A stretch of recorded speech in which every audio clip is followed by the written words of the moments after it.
안녕하세요. 하루를 정리하는 뉴스입니다. 최근 동아시아 지역에서 군사적 긴장감이 크게 고조되고 있습니다. 중국과 러시아의 폭격기가 이틀 연속으로 일본 주변 공역과 동해의 상공을 비행하였고, 이에 미국과 일본이 전략 폭격기 B-522와 F-34 스텔스 전투기를 출격시키며 공동 대응에 나섰습니다.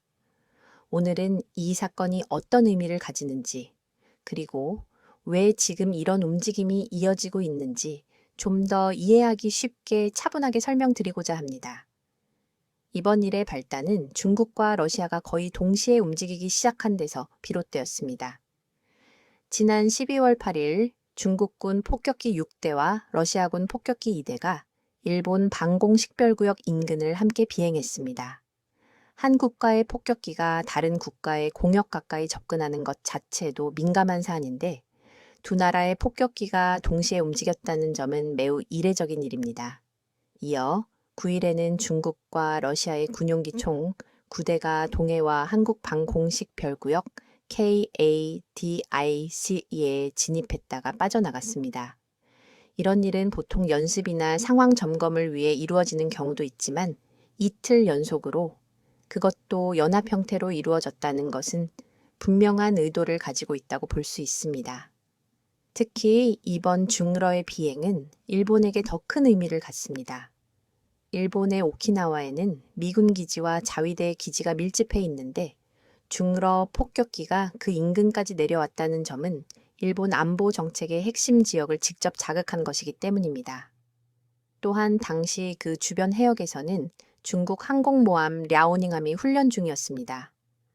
공군과 해군이 동시에 움직였다는 점에서 단순한 경고 수준을 넘어선 실질적인 연합 작전 시연으로 보는 분석도 적지 않습니다.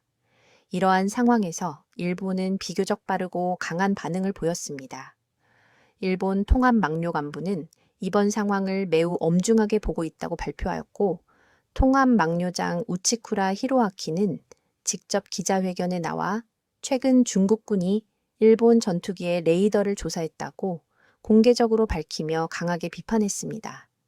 군사적으로 레이더 조사는 단순 추적이 아니라 정밀 조준에 사용하는 행위입니다. 이는 미사일을 발사하기 직전에 사용하는 수준의 행동으로 국제 군사규범상 매우 위험한 도발로 간주됩니다.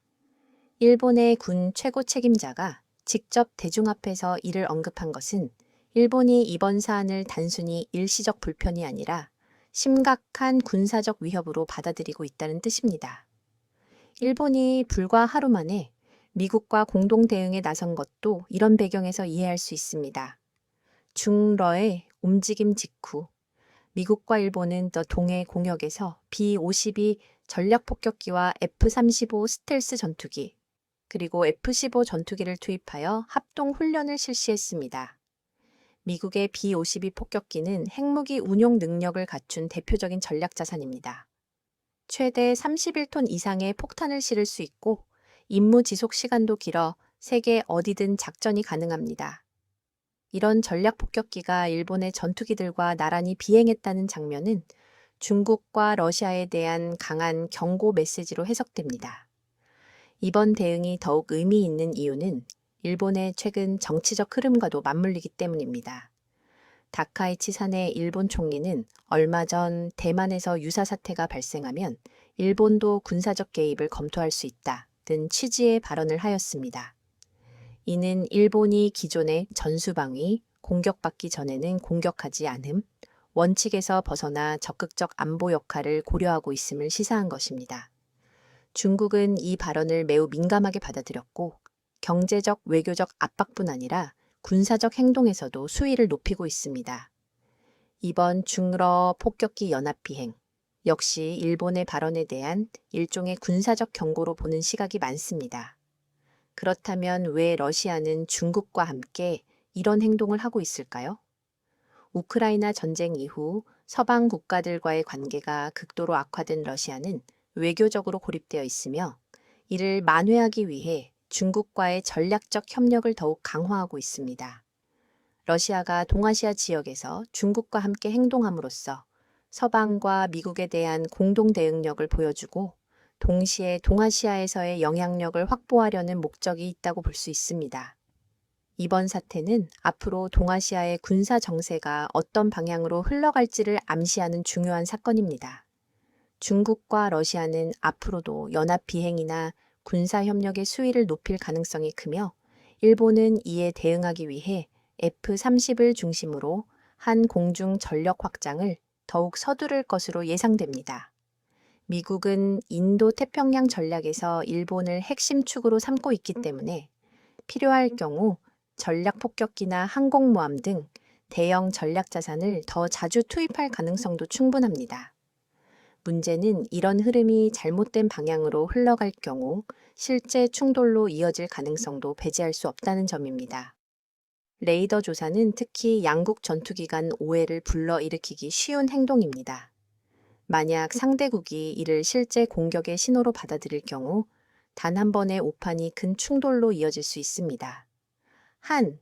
미일 협력이 강화되는 상황에서 중국과 러시아의 군사 협력도 계속 이어진다면 동아시아는 점점 더 두 개의 군사축이 맞서는 구조로 변하게 됩니다. 이런 상황에서 우리나라 역시 전략적 판단과 안보 대응을 더욱 신중하게 해야 하는 시점입니다. 오늘 다뤄드린 이번 사건은 단순한 군사 뉴스가 아닙니다. 앞으로 동아시아에서 벌어지는 외교 군사 긴장이 어떤 방향으로 흘러갈지를 보여주는 중요한 신호입니다. 대만 문제, 일본의 군사적 역할 확대, 미중 갈등, 러시아의 존재감 복구 시도까지 여러 요소가 서로 얽혀 있는 만큼 앞으로도 이 지역은 국제 뉴스의 핵심 무대로 계속 주목받게 될 것입니다. 이상 하루를 정리하는 뉴스였습니다.